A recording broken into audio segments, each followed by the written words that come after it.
काफ़ी समय से यहीं रह रहे थे। मम्मी एक्सपायर हो गई थी, पापा ही हमारा लालन पालन कर रहे थे जैसे भी तैसे। मजदूर आदमी है और 11 तारीख की घटना है, उन्हें किसी ने सर पे ईंट मार दी थी उसने। तो जब से हमें अपना हक कुछ सहायता मिल जाए तो उसको।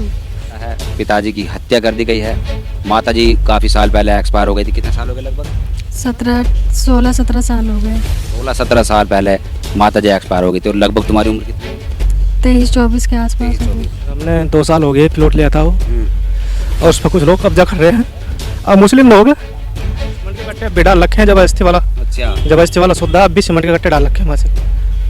अब भी काम चालू है वहाँ से, कानून कार्रवाई करने के लिए तैयार है। अभी आपने बताया था कि हम है ना किसी जाति धर्म के खिलाफ नहीं है, हम तो जुल्म के खिलाफ हैं, जुल्म जाति के खिलाफ हैं। जो हमारे समाज पे, चाहे वो गरीब हो, मजदूर हो, कोई भी समाज हो, अगर उस पे जुल्म करेगा तो भीम आर्मी उस जुल्म के खिलाफ है। और भीम आर्मी का काम ही जुल्म के खिलाफ है। अगर आज आपने देखा कि सबसे पहले लोग जो भीम आर्मी पे आज के डेट में विश्वास करते हैं, लोग कहते हैं जाना पहुंचे 100 नंबर की गाड़ी और वहां पहुंचे भीम आर्मी की गाड़ी। तो इन जनता को भीम आर्मी पे आज विश्वास हो चुका है और इनके विश्वास को हम कायम रखेंगे।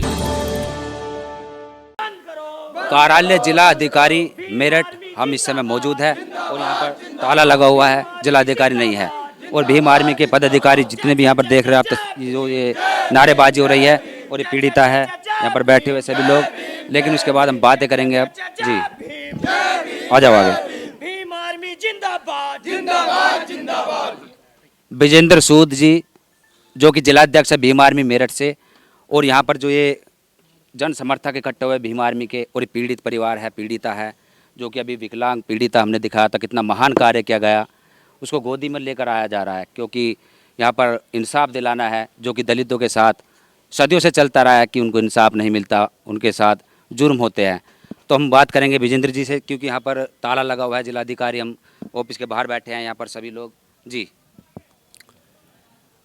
भाई साहब, नई जिलाधिकारी महोदय जी ने, लेकिन कल एलआईयू वालों से बात हो चुकी थी। उन्होंने कहा था माननीय अध्यक्ष जी आप आइए और आपकी बात को बड़ी ध्यानपूर्वक सुना जाएगा। कोई ना कोई अधिकारी आपके बीच में आएगा, आपकी बात को सुनेगा और जो भी आपका प्रार्थना पत्र है उस अमल किया जाएगा।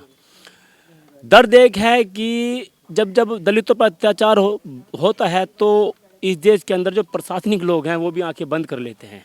ये दुर्भाग्य है, ये दुर्भाग्य रहा है कि इस देश के अंदर हमारे साथ समता समानता की बात नहीं की गई।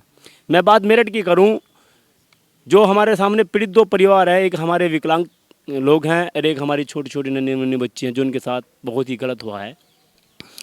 विकलांग लोगों की बात करें तो हम बताना चाहते हैं कि काफ़ी लंबे समय से उनके साथ शोषण हो रहा है। शोषण किस प्रकार है उन लोगों ने, मैंने आपको बताया अब से पहले भी, बता चुके हैं आप सब, है ना। लेकिन मैं बताना चाहता हूं, जिस प्रॉपर्टी डील ने इनके साथ फ्रॉड करा है और इनके पैसे लेके इनका जो जातीय आधार पर शोषण कर रहा है, तो मैं उस डीलर को बताना चाहता हूं कि भाई हम बाबा साहब को मानने वाले लोग हैं, हम संविधान को मानने वाले लोग हैं।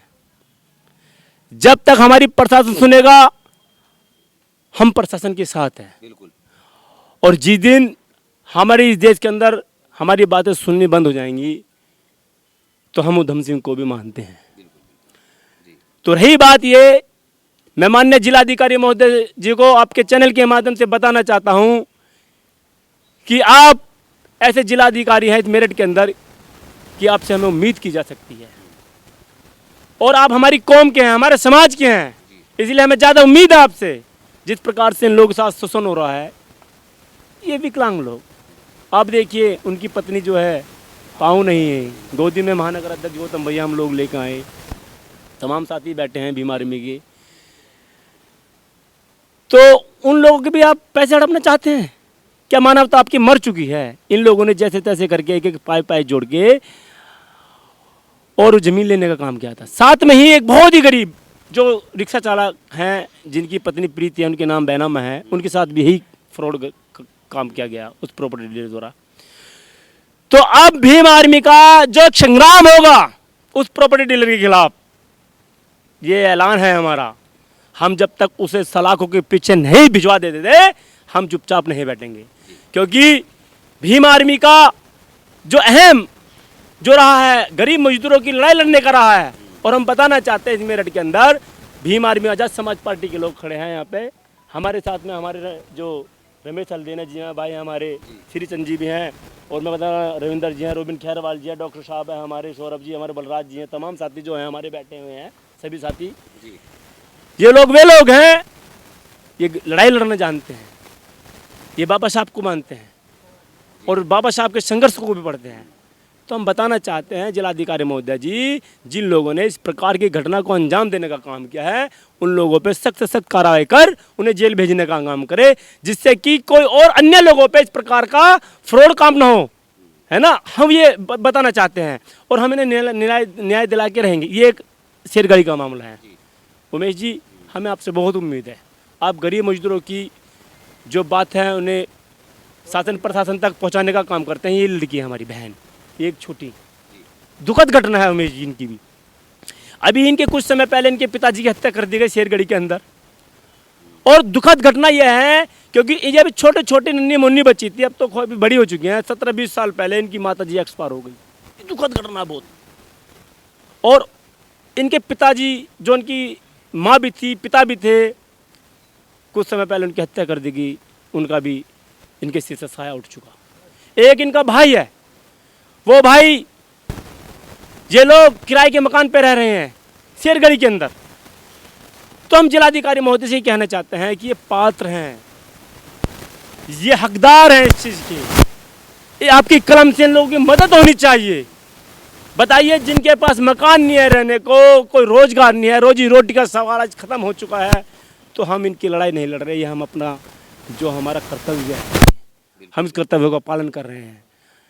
तो मैं इस चैनल के माध्यम से बताना चाहता हूँ कि हमारा फर्ज है कि गरीब मजदूरों की लड़ाई लड़ना और उन्हें न्याय दिलाना, और हम दिला के रहेंगे, ये न्याय दिला के रहेंगे, क्योंकि हम जो संविधान को मानने वाले लोग, हम संविधान के दायरे में रह के अपने प्रशासनिक लोगों से अपनी बात को बताने का काम कर रहे हैं, और हम करते रहेंगे। ये हमारा अधिकार है, ये हमें स्वतंत्रता है इस देश के अंदर।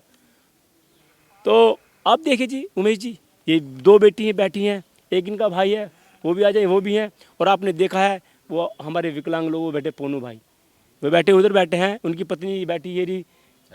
हाँ, तो इनसे बात करना आप कि इनके दर्द, इस लड़की से पूछिए, करिए बात, मैं बताना, बेटी है बेटी। देखो, हम बात करेंगे, सबसे पहले बता दें कि एक तो विकलांग, ऊपर से दलित, डबल पीड़ित है। और ये बहुत ही विडम्बना की बात है कि भारत के अंदर आज भी जिनको ऊपर हम इंसाफ की गुहार लगाते हैं, उनका लोक लगा हुआ, ताला लगा हुआ यहाँ पर, वे भी नहीं है। और आगे की बातें होती जो हम बात करेंगे। सबसे पहले ये शेरगढ़ी का जो प्रकरण है जी, गुड़िया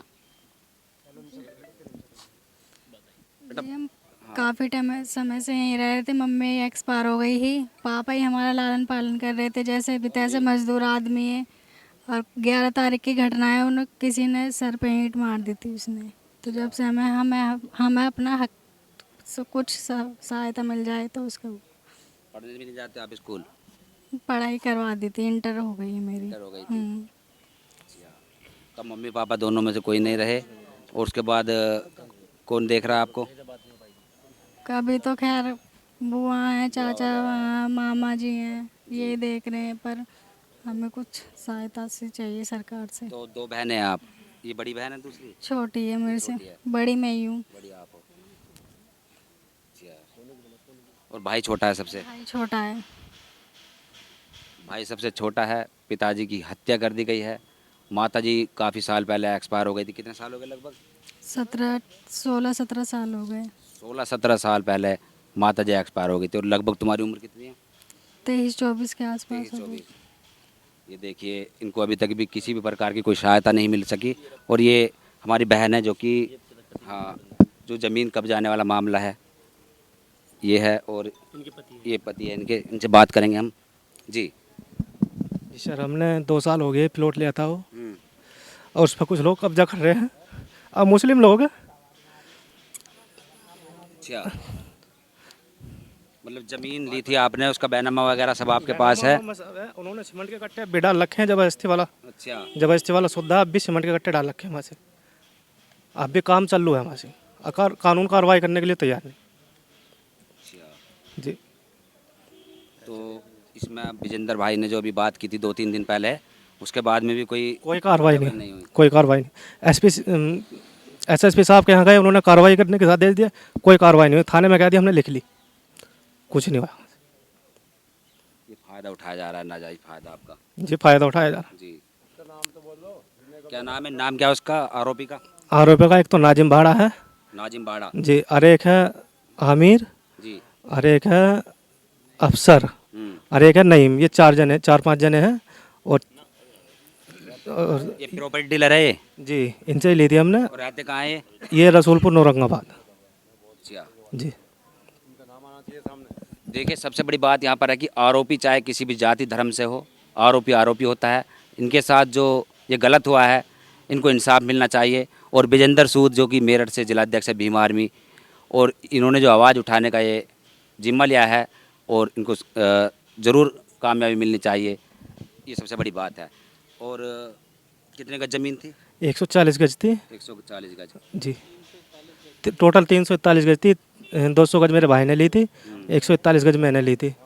उसमें से सारी पे कब्जा करना चाह रहे हैं। अच्छा। जी, खाली ज़मीन है? खाली ज़मीन है, बाउंड्री करवा दी थी। अब बाउंड्री पे कब्जा नहीं, अब काम करना। बाउंड्री आपने करवा दी थी? जी, अब कब्जा नहीं दे रहे बिल्कुल भी। तो आपने बाउंड्री करवा दी थी, उसके बाद कब्जा नहीं दे रहे? नहीं दे रहे बिल्कुल, गुंडागर्दी दिखा रहे? गुंडागर्दी है। नुका जाओ जहाँ लो तुम्हारी सोच है, मल्लो लगा लो। जी। देखो विजेंद्र सूद ने एक बात कही थी कि ऊधम सिंह को भी मानते हैं हम, डॉक्टर बाबा साहब अम्बेडकर जी को भी मानते हैं, लेकिन सबसे पहले चाहते हैं समाज के लोग कि शांतिपूर्ण कार्य हो जाए, किसी प्रकार का कोई हिंसा ना हो। लेकिन इस तरीके की गुंडागर्दी जो दिखाई जा रही है, जबरन कब्जा कर लिया बाउंड्री होने के बाद भी, तो उसके बाद जो दूसरा रास्ता बनता है, क्योंकि डीएमबी यदि पल्ला झाड़ लेंगे और उसके बाद जितने प्रशासनिक अधिकारी यदि वह भी इंसाफ नहीं दिलाएंगे, तो दूसरा रास्ता अपनाना होता है। और उसके बाद फिर कहते हैं कि हिंसा भड़का रहे हैं, इस तरीके की बातें कर रहे हैं, लेकिन ऐसा हिंसा के हम भी समर्थक नहीं है।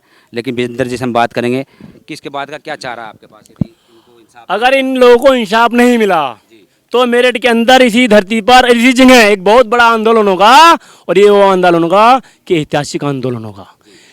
कोई इस मेरठ की कोई ताकत नहीं कि जो इन्हें न्याय दिलाने से रोक सके, ठीक है ना। और हम बताना चाहते हैं माननीय जिलाधिकारी महोदय जी को कि हमने ये प्रकरण आपको 17 तारीख को बताया था, उसके बाद क्या कार्रवाई आप लोगों ने इस पर क्या कार्रवाई की।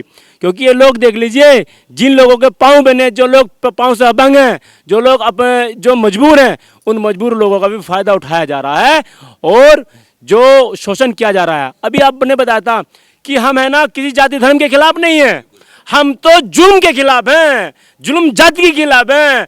जो हमारे समाज पे, चाहे वो गरीब है, मजदूर हो, कोई भी समाज हो, अगर उस पर जुल्म करेगा तो भीम आर्मी उस जुल्म के खिलाफ है, और भीम आर्मी का काम ही जुल्म के खिलाफ है। अगर आज आपने देखा कि सबसे पहले लोग जो भीम आर्मी पर आज के डेट में विश्वास करते हैं, लोग कहते हैं जहां ना पहुंचे 100 नंबर की गाड़ी और वहां पहुंचे भीम आर्मी की गाड़ी, तो इन जनता को भीम आर्मी पे आज विश्वास हो चुका है, और इनके विश्वास को हम कायम रखेंगे, इनके विश्वास को हम उमेश जी कायम रखेंगे। इन लोगों को नए दिल के बिल्कुल दिला के रहेंगे। जो इनकी एक एक पाई उस प्रॉपर्टी डीलर ने ली है, वो पैसे भी दिलाएंगे, अन्यथा जमीन दिलाएंगे। दो चीजों में से एक चीज जरूर मिलेगी। इनके साथ नाइंसाफी बिल्कुल नहीं होने देंगे। आपसे मेरा, आपके चैनल के माध्यम से और मेरे साथ माध्यम से ये वादा है आपसे। जी देखिए विजेंद्र जी एक महान कार्य कर रहे हैं, क्योंकि महान हम इसलिए कह रहे हैं, जो गरीबों के पीड़ितों की आवाज़ उठाता है वह महान कार्य होता है। आपने देखा सभी ने जो कि अभी तस्वीरें देखी थी, गोद में उठाकर, अभी परसों 2 दिन पहले की भी तस्वीरें थी, और आज की भी कि हमारी बहन को किस तरह से गोद से उठाकर और मेरठ कमिश्नरी से डीएम कार्यालय तक लेकर आया गया। और इतनी यानी कि कह सकते हैं हम कि आज के समय में जो ये वारदात हो जाती है और उसके बाद इंसाफ नहीं मिलता, तो बहुत बड़ी एक संघर्ष की एक नई दिशा उत्पन्न होती है। जी हम बात करेंगे अपनी बहन से। आप दूसरी बार आए हैं यहाँ पर जी, तो आपको उम्मीद है पूरी? हाँ, इन पे विश्वास है। उम्मीद है पूरी जी। हाँ उम्मीद आपको होनी भी चाहिए, क्योंकि भीम आर्मी जो लड़ाई लड़ती है आपसे पहले भी इंसाफ मिलता है, और कहीं से कहीं तक भी यदि इनको दिल्ली भी जाना हुआ तो वहाँ भी जाने से पीछे नहीं हटेंगी। अब आगे की जो इनकी कार्रवाई है वह देखते हैं। धन्यवाद।